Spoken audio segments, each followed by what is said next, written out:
Oke, kita langsung bahas aja nih. Pertandingan krusial di babak 32 besar Piala Dunia 2026 antara Kolombia melawan Ghana di Stadion Kansas City. Kalau kalian cuma baca berita sekilas, mungkin mikirnya, cuma menang tipis. Tapi tunggu dulu. Data dan fakta yang bakal kita bongkar bareng-bareng hari ini nunjukin cerita yang jauh lebih menarik di balik sekedar angka di papan skor. Yuk, kita bedah tuntas. 1-0. Kelihatannya mepet banget kan? Kayak pertandingan yang super sengit dan siapa aja bisa menang. Buat Los Cafeteros, skor ini emang udah cukup buat ngamanin tiket ke babak 16 besar. Tapi jujur aja, skor 1-0 ini sama sekali nggak ngegambarin dominasi mutlak Kolombia di atas lapangan. Mereka tuh bukan cuma sekedar menang, tapi benar-benar mendikte permainan dari awal sampai akhir. Beneran deh, kayak main setengah lapangan.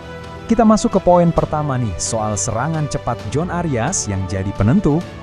Biar ngerti gimana Kolombia bisa ngunci kemenangan ini, kita harus balik ke belasan menit pertama yang, super kacau.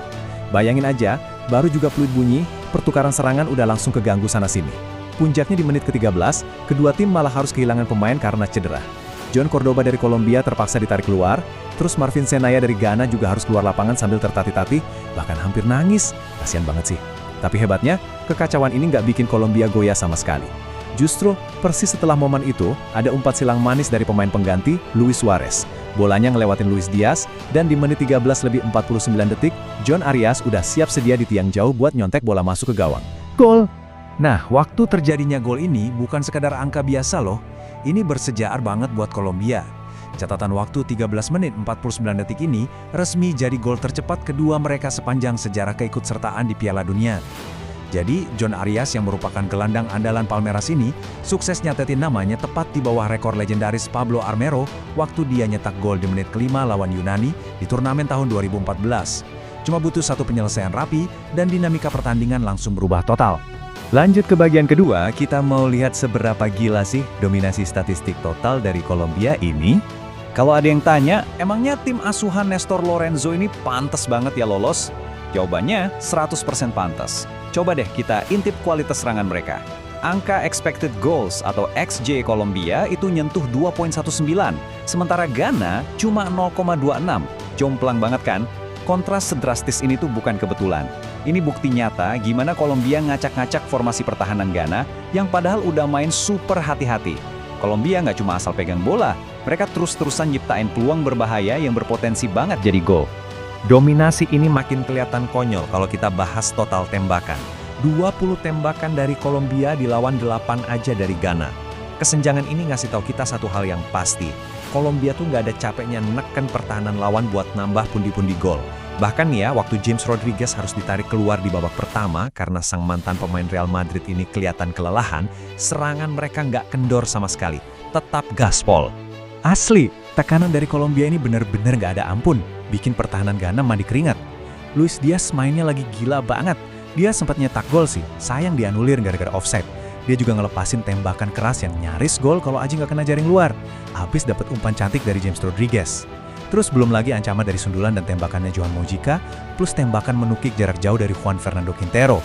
Kalau bukan karena kiper Ghana, Lawrence Atizigi yang jatuh bangun bikin penyelamatan gemilang, skornya pasti udah nggak karuan.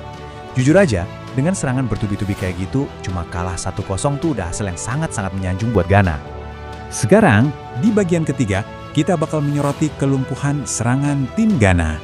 Pertanyaannya, apa sih yang sebenarnya terjadi sama skuad asuhan Carlos Queiroz ini? Jawabannya ada di angka ini, 0. Ya, kalian gak salah dengar, 0. Ini mungkin statistik paling bikin geleng-geleng kepala dari keseluruhan pertandingan. Walaupun mereka sempat nyoba serangan balik setengah hati, kayak tembakan menyilangnya Antoine Semenyo yang lewat gitu aja karena nggak ada yang nyambut, Ghana sama sekali gagal ngelepasin satupun tembakan tepat sasaran sampai peluit akhir dibunyikan. Bayangin, kalian main di fase gugur Piala Dunia, ketinggalan 1-0 dari menit ke-14, tapi benar-benar terkurung dan gak bisa ngetes kiper lawan sekalipun. Parah sih. Dan yang bikin makin miris, keparahan rekor negatif ini nggak cuma terjadi di satu laga ini doang.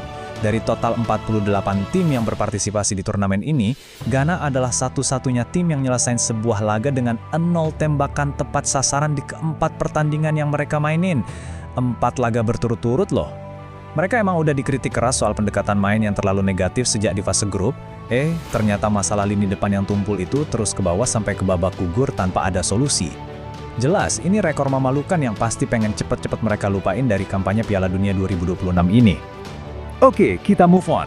Di bagian keempat ini, mari kita lihat tantangan Kolombia selanjutnya, Swiss.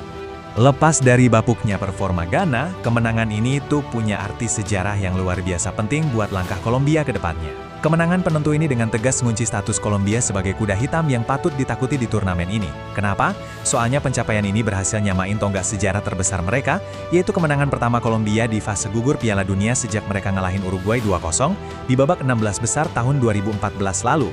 Mereka udah balik lagi ke panggung utama, dan ngebuktiin kalau mereka emang pantas ada di sana.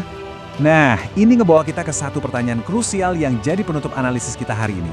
Kalau kita ngelihat dominasi statistik yang mutlak, XG yang luar biasa, dan serangan tanpa ampun yang mereka tunjukin hari ini, kira-kira apakah skuad Kolombia ini punya mental dan ketajaman buat manfaatin momentum gila ini, ngalahin Swiss di babak perempat final nanti, dan bahkan ngelampauin sejarah manis mereka di tahun 2014?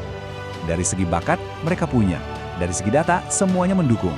Tapi ya, sepak bola sistem gugur itu selalu penuh dengan kejutan kan? Coba kalian pikirin baik-baik jawabannya sambil nunggu laga perempat final nanti dimulai. Terima kasih udah ngikutin sesi analisis kali ini.